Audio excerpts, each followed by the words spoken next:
கல்லூரி முடித்த அடுத்த நாளே உறவினரின் மளிகை கடையில் வேலைக்கு சேர்ந்தான் அவன்.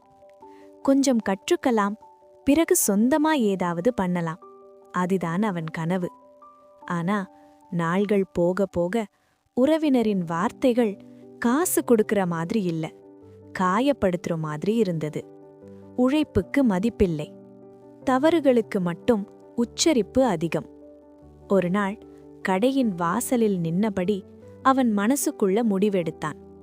இங்கேருந்து போனாதான் நானாக முடியும். அவன் வெளியே வந்தான்.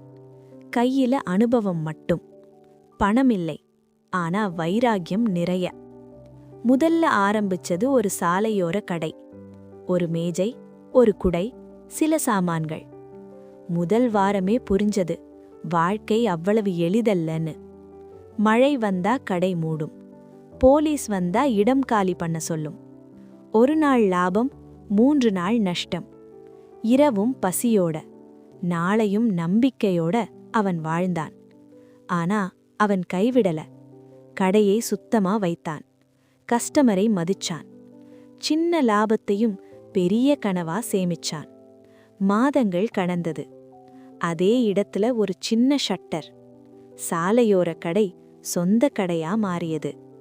அன்று அவன் கடை வாசல்ல நின்னபோது அந்த பழைய மளிகை கடை நினைவு வந்தது.